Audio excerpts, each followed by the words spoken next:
गरीब मायका। मोहिनी के 3 बेटे थे। पति खूब अच्छा कमाता और बड़े घर के ऐश सब था मोहिनी के जीवन में। लेकिन एक चीज जो नहीं थी वो थी सुकून। मेरी बहन और मेरा भाई दोनों गरीब, लेकिन मैं मेरे पास तो नोट की बरसात है। तभी मोहिनी की बहन बीना उसके दरवाजे आ जाती है।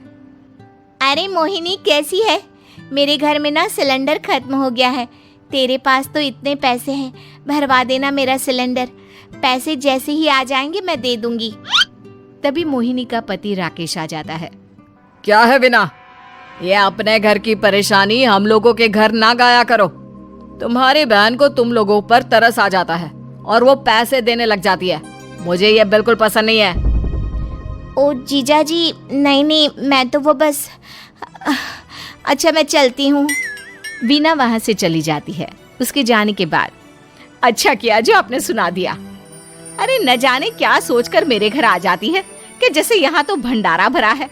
अरे कितना तो दे दिया। अच्छा जी, जरा 1000 तो देना। वो बिन्नी दीदी है ना, उनके घर जा रही हूँ। उनका पोता हुआ है तो मुंह दिखाई दे दूंगी। हाँ, उन लोगों के आगे तो शो ऑफ किया करो। वो खुद को बड़ा अमीर शो करते हैं ना। दिखा दे कि तू भी किसी से कम नहीं है। हाँ जी, इसी के लिए तो जा रही हूँ।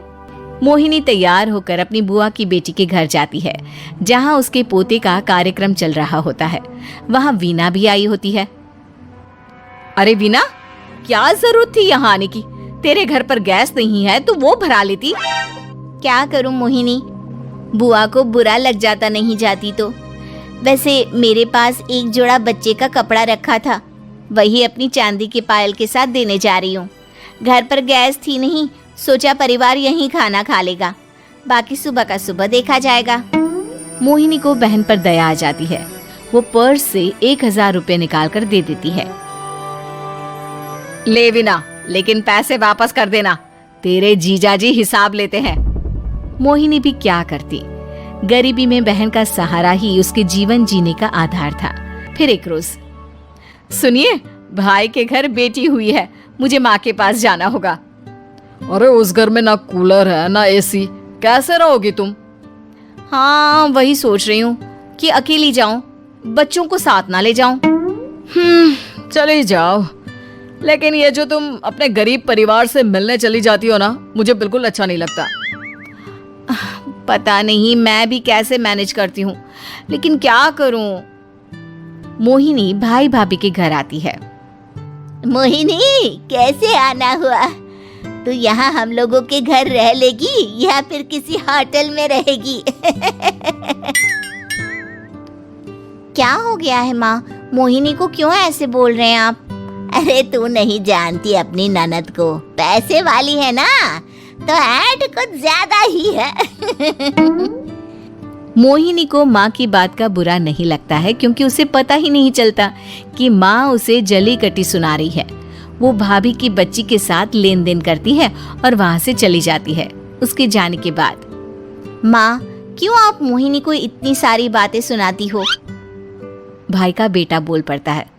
माँ, क्योंकि दादी जानती है कि बुआ के अंदर घमंड है। सही बोल रहा है मोहन। बहू भले तुझे ना दिखता हो, लेकिन मुझे और मोहन को दिखता है कि वो कितनी घमंडी है।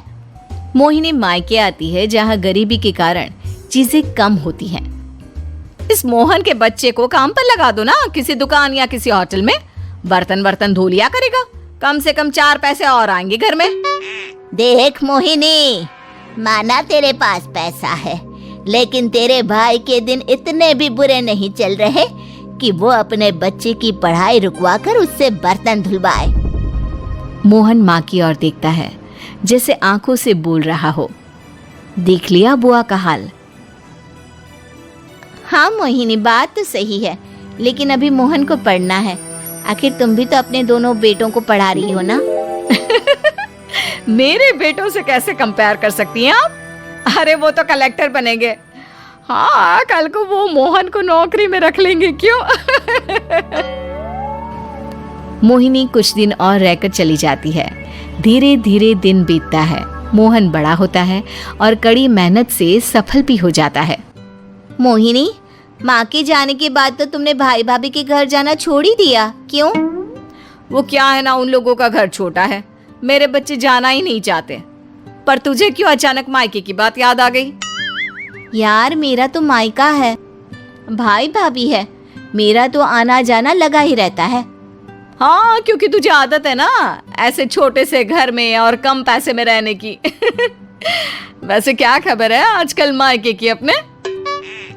अब वो घर छोटा और कम पैसे का नहीं रहा, क्योंकि मोहन तो बहुत बड़ा आदमी बन गया है। फिर क्या? मोहिनी भाभी को फोन करती है। मोहन किसी बड़ी कंपनी का मैनेजर हो गया है क्या भाभी?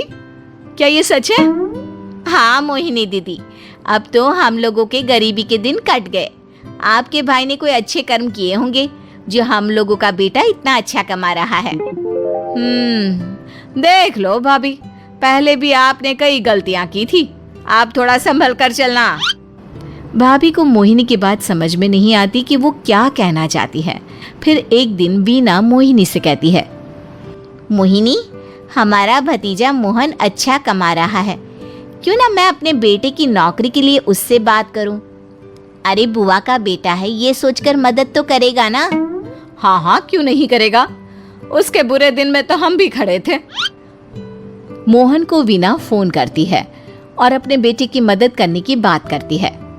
हाँ हाँ बुआ, क्यों नहीं, आप सिद्धार्थ को भेज दें, मैं अपनी ही कंपनी में उसकी नौकरी करवा देता हूँ। दिन बीतते हैं, अब वीना के हालात भी अच्छे हो जाते हैं। क्या बात है वीना, तूने भी कार ले ली, वो भी इतनी अच्छी? हाँ मोहिनी, अपने भतीजे के कारण तो हम लोगों के दिन अच्छे हो गए। उसने सिद्धार्थ की नौकरी लगवा दी है, वो भी शानदार। ठीक है, लेकिन पैसे ख्याल से खर्च करना। वो क्या है ना, पैसे आने आसान है लेकिन संभालने मुश्किल। मोहिनी घर पर अपने पति से बात करती है। देखो ना, सबके पास पैसे हैं, एक वक्त था जब मैं ही अमीर हुआ करती थी। लगता है कि ज्यादा दिन नहीं रह पाओगी, मेरी नौकरी को कुछ साल ही बचे हैं और तुम्हारे दोनों लड़के निकम्मे हैं। उन लोगों को बोलो ना कि नौकरी करे। तभी वहाँ मोहिनी के बेटे भी आ जाते हैं। अरे हमें क्या मोहन समझा है जो दिन रात गधे की तरह काम करते रहे? खैर, दिन फिरते हैं और मोहिनी के पति की नौकरी भी खत्म हो जाती है। मोहिनी क्या करे, थोड़े से पैसे में गुजारा नहीं हो रहा है। तो क्या करे, मेरी समझ में कुछ नहीं आ रहा। मोहन को बोलो ना कि वो इन दोनों के लिए नौकरी देखे, जैसे सिद्धार्थ के लिए नौकरी देखी है।